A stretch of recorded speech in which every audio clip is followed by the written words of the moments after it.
दोस्तों नमस्कार, मेरा नाम पराग है। बहुत बहुत स्वागत मैं आप सभी का एक नए वीडियो में करता हूं।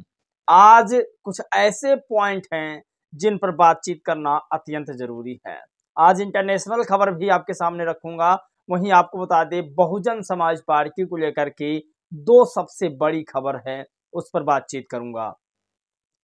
दोस्तों आपको बता दें, लोग मुझे कहते हैं कि चैनल बंद कर दो, बसपा खत्म हो गई। भाई साहब, बसपा जिस दिन खत्म हो जाएगी उस दिन आप लिख भी नहीं पाओगे। आप यकीन मान लो, बहुत सारे लोगों का कहना है कि बसपा बसपा दिन रात आप क्यों करते हो। मैं बसपा की गुणगान करता हूं, ना कि बहन जी का। आपको बता दें, बहन जी व्यक्तिगत कुछ होंगी, मुझे इससे कोई मतलब नहीं, लेकिन बहन जी जब से पार्टी को ज्वाइन किया है, जब से बहन जी ने बसपा के बारे में सोचा है, तब से वो व्यक्तिगत नहीं है। और जो लोग ये कहते हैं कि बसपा बसपा दिन रात क्यों करते हो, बसपा खत्म हो गई, चैनल बंद कर दो, उन लोगों से मैं एक ही बात कहूंगा कि वो लोग बीजेपी के तमाम पत्रकारों से कह दें कि बीजेपी के लिए गुणगान करना बंद कर दो। और पूरे देश में कांग्रेस पार्टी इस समय जीरो है, ना ही विधायक उसके हैं, सांसद हैं। विधायक के मामले में चाहे दिल्ली हो, कई जगह हो, जीरो नजर आई है। तो उसको भी अब ये जो दलाल हैं दलित समाज के, ये लोग कह दें कांग्रेस को कि अब ये जो है पार्टी खत्म कर दे, तो मैं मान जाऊंगा। मैं बसपा के लिए बिल्कुल काम नहीं करता, लेकिन जिस तरह से बसपा ने हमें कुर्सी पर बैठाने का काम किया है, ये मैं बताने का काम कर रहा हूं।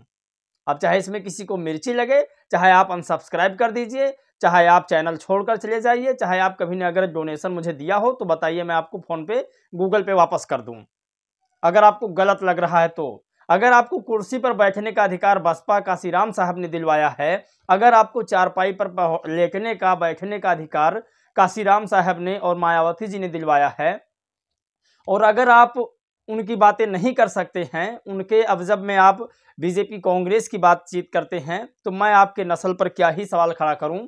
लेकिन मेरे ऊपर सवाल आप ऐसे नहीं खड़ा करें। अगर कभी आपने मुझे डोनेशन दिया है तो आप अपना नंबर सेंड कीजिए, मैं पैसे आपको वापस कर रहा हूं, ठीक है। लेकिन आप इस तरह से अभद्र टिप्पणी नहीं कर सकते हैं। बड़ी खबर आज की है, उस पर बातचीत करेंगे। नरेंद्र मोदी की खबर है, आकाश आनंद की खबर है, और आकाश आनंद के ससुर जी की खबर, डॉक्टर अशोक कुमार सिद्धार्थ को लेकर के खबर है, उस पर बातचीत करेंगे। जयप्रकाश सिंह पर खबर है, उस पर बातचीत करेंगे। बसपा को मिली दूसरी मायावती जी, इस पर भी बातचीत करेंगे, बहुत बड़ी खबर है।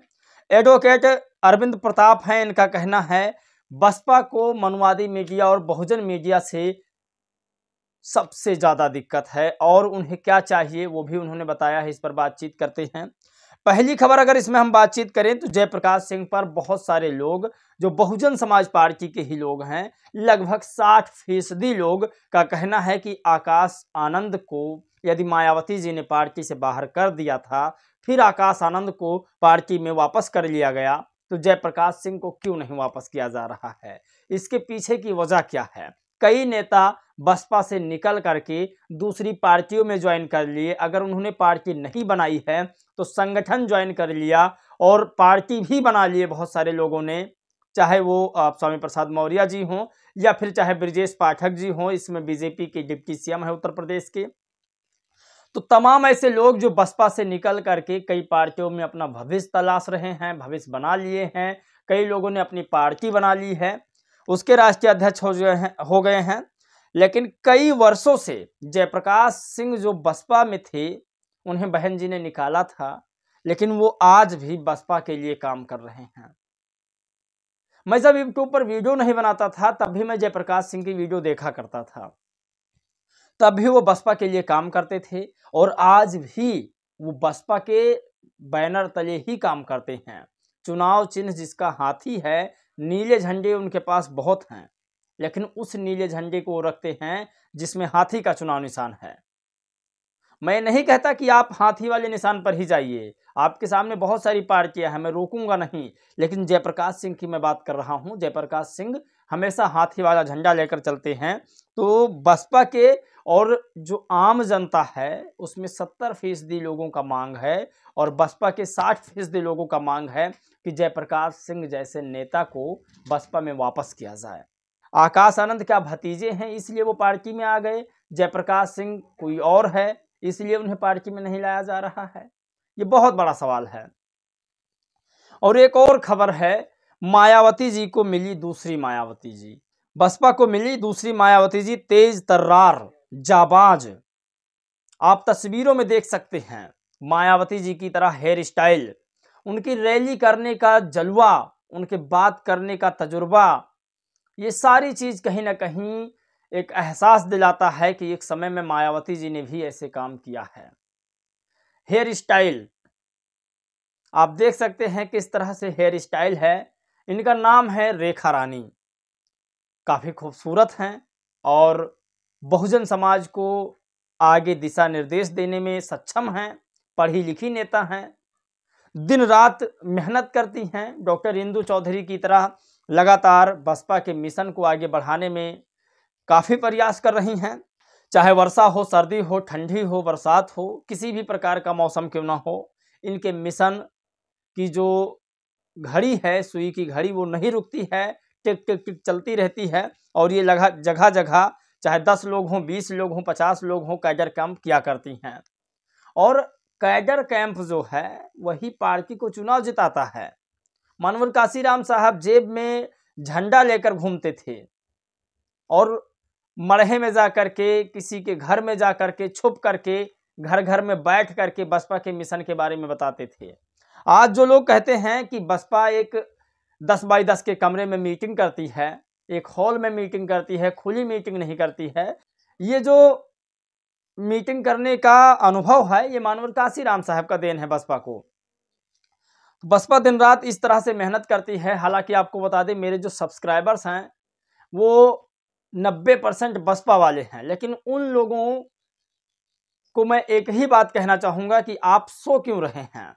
आप उठिए, इस वीडियो को देखिए, शेयर करिए। उन लोगों पर तमाचा हो जाएगा जो लोग हमेशा से दलित समाज को हीन भावना से देखने का काम करते हैं।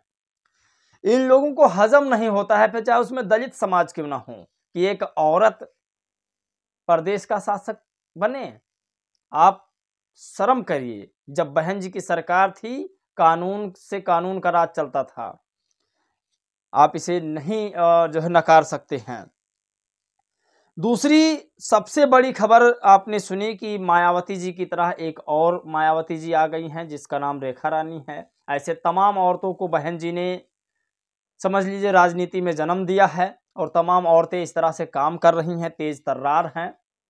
तो ये बड़ी खबर है। तीसरी सबसे बड़ी खबर है नरेंद्र मोदी जी का अमेरिकी दौरा। नरेंद्र मोदी जी इसमें अमेरिका के दौरा पर हैं और अमेरिका में भारतीय लोगों को प्राइवेट विमान में भर करके बाहर और भारत में भेजा जा रहा है। यानी कि उन्हें बताया जा रहा है कि आप अवैध रूप से हैं। ये सबसे बड़ी खबर है। ये तो हो गई खबर। आपको बता दें, नरेंद्र मोदी जी एक फाइटर प्लेन के चक्कर में अमेरिका का बार बार दौरा कर रहे हैं। उस फाइटर प्लेन का दौरा कर रहे हैं खरीदने के लिए जिसे एलन मस्क ने कहा है सबसे महंगा कबाड़ फाइटर प्लेन है। एलन मस्क ने उसे नकार दिया है। उस फाइटर प्लेन को एलन मस्क ने कहा है कि यह फाइटर प्लेन पायलटों की जान ले सकता है। यह फाइटर प्लेन सबसे महंगा फाइटर प्लेन है अमेरिका के लिए। इस फाइटर प्लेन का नाम है F-35, यानी F-35 इस फाइटर प्लेन का नाम है। और ये लिखते हैं डिजाइन में कोई खास अच्छा नहीं है। ये मेरा बात नहीं है, ये एलन मस्क कह रहे हैं, जो दुनिया के सबसे दूसरे बड़े आदमी हैं। और एलन मस्क टेस्ला कंपनी के मालिक हैं, एक्स कंपनी के मालिक हैं। उन्होंने टेक्निकल के बारे में अगर कहें तो समझिए टेक्निकल के वो भगवान हैं एलन मस्क। उनका खुद का स्पेस है जो बाहर सैटेलाइट गुरुत्वाकर्षण में रहता है। तो ये तमाम चीज़ों को एलन मस्क ने नकार दिया है। उन्होंने कहा कि ड्रोन के युग में फाइटर प्लेन काफ़ी पुराना हो चुका है।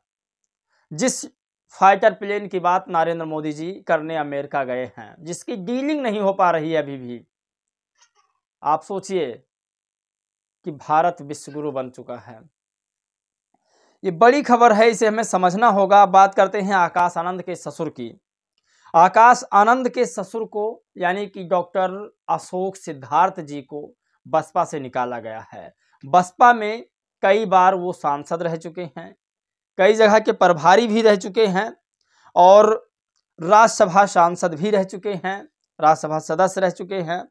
और आपको मालूम होना चाहिए कि डॉक्टर अशोक सिद्धार्थ जी के बेटी और मायावती जी के भतीजे से शादी हुआ था। एक संबंधी थे, रिश्तेदार थे।